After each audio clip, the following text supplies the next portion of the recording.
my name is Madikit Mayeno. I'm a student at Eugene Lang studying interdisciplinary science, and today I'm going to share with you a few of the conferences I went to on climate change and justice. Let me just share my screen. Okay, so the first conference I went to was called Climate Justice, and it was with Sarah Lawrence College. There were 11 professors who discussed how they approach the climate change crisis through their curriculums. So Professor Sarah Hamill discussed the role of art in climate justice. And she shared the piece Ice Watch by the artist Olafur Eliasson, who transported 11 tons of ice from a sea in Greenland to Copenhagen to make this interactive art piece on sea level rise and climate change. And Professor Hamill's main criticism about this piece is that it did not drive viewers to take action. So her main point is that climate justice art needs to have that element, and we need to view art in this way to question, is action encouraged? And then one of the other professors, a music professor, shared sound as social change. And he teaches 5 different types of listening, and the main one he discussed was historical listening. And he shared with us whale songs. He talked about how in the 1970s was the first time that whale songs were captured and listened to by the general public. And this actually created a paradigm shift where people became curious and conscious about whale activity, and whale hunting policies actually changed due to this. So here I include a small clip of what whale songs sound like. And because I had never heard whale songs before, so this was really interesting to me. Just wait for the ad. Hopefully you can hear this, and we'll just listen to a short clip because these last for hours.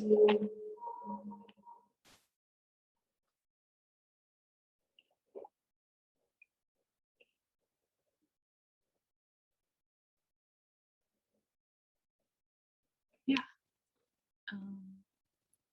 And then, yeah, so the main point there was that sound can have an extreme impact on climate justice. And then a reoccurring theme I saw amongst many of the curriculums, and specifically with the literature and poetry professors, is conscious language and a text role in nature. And the main focus here was about decentralizing the speaker, or removing the I from text to sort of elevate the voice of nature itself.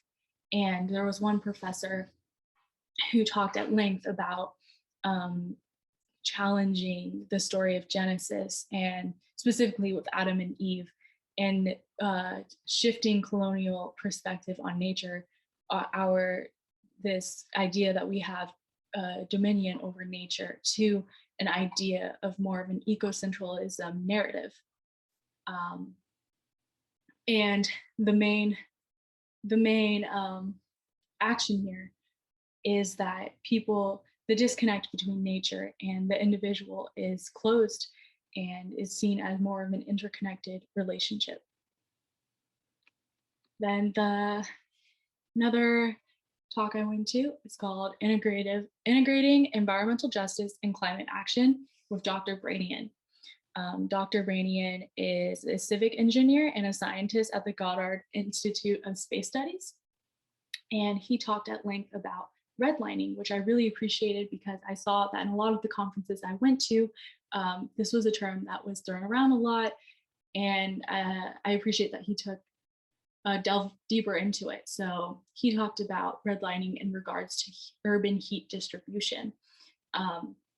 Pretty much that people of color communities and lower income communities, because they receive less backings and generally receive less backings in their neighborhoods, there is also less tree canopy and coverage in those neighborhoods, which contributes to the heat island effect, or island heat effect, which is the concentration of of like increased surface temperature in urban areas, and that is also concentrated there because of the infrastructures that are not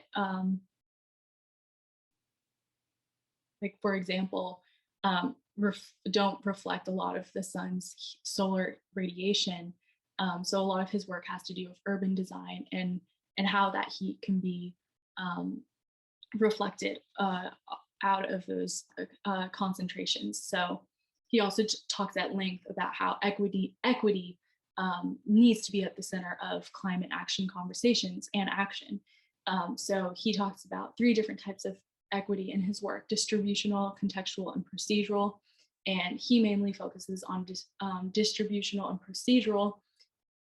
Distributional being taking into account the communities that are most vulnerable to climate change, and then procedural being collaborating with these vulnerable communities. And he had a huge emphasis on collaboration and shared leadership. And then he shared two case studies with us where he went to Durban and Israel, where he went with a team of people to build urban, or he used urban design to build facilities that addressed extreme heating, and the communities where he collaborated with the communities at risk for extreme heating to change the outcomes by the use of using solar panels on the roofs and reflective roofs and a renewable water system. So yeah, Dr. Branian really shows how urban design is used for changing outcomes, specifically with health risks with extreme heat. And then the last conference I went to was called The New Deals We Need Now, Green, Red, and Blue, with thought leaders Ayanna Johnson's Sakowicz and Julian Brave Noisecat. So Sakowicz was the main speaker to talk about the Red New Deal. And a quote by her is, "Money needs meaning." One of her main points is that right now the circulation of money is pretty much in one straight line, that only 6% of philanthropy goes to indigenous organizations. So the economy that we're currently in, that's based off of colonial capitalism, needs to shift towards a red economy, or also what she called indigenous-minded economy.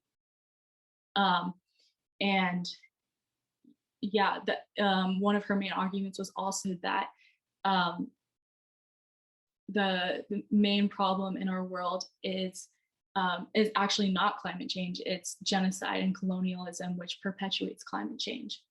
And then moving on to the Blue New Deal, Ayanna Johnson, marine biologist and founder of the Ocean Lab, she addresses that the New Deal and the Green New Deal needs to have a portion about the ocean and surrounding communities, like coastal communities and fisheries, and a shift to a blue economy, which includes harnessing water power, using that as a energy source, and other things like erosion farming and algae as biofuel.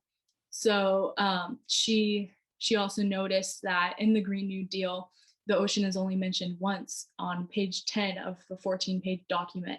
So she started an initiative called the Big Blue Gap in the Green New Deal. And this is a quote by her: "Remember the salty parts of the equation." And then Julian Brave Noisecat, he works at the Natural History Museum and the Data and Progress division, and he spoke mainly to the history of the New Deal, which was created in the 1930s after the Great Depression to reform the state of the economy. And he also spoke about how the New Deals in general are created to address, to create reform, usually in the economy, because that's what our society is, our ideal, at least in America, is mainly is on economy, and that's why a lot of these deals are based off of economy. And he is curious like what it would look like if we had new deals that were enacted all the time and not just about the economy. And then he also spoke at length about how the history of the New Deal is known for creating the white middle class and closing the gap between the upper class and lower class, except that it excludes African Americans. So one of the main points about this whole talk was that the New Deals need to question, or specifically with the Green New Deal, the distribution of wealth needs to be questioned. And another great point was the quote from Elizabeth Warren, which is personnel equals policy.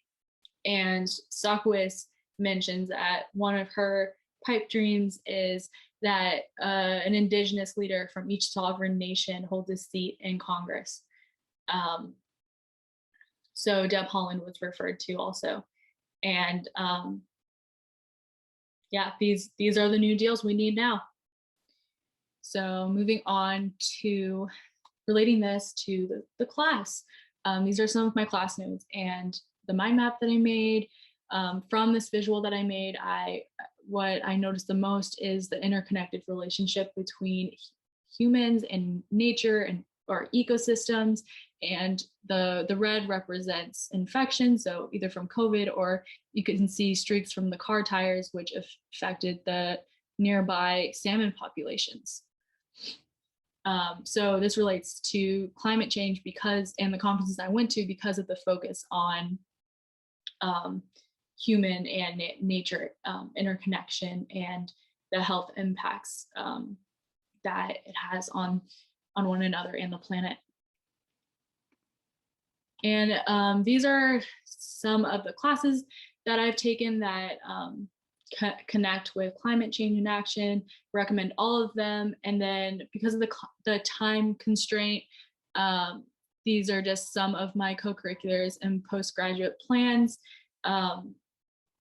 And that concludes my presentation. Thank you so much for listening, and feel free to leave comments and questions in the discussion section, and I'll make sure to get back to you.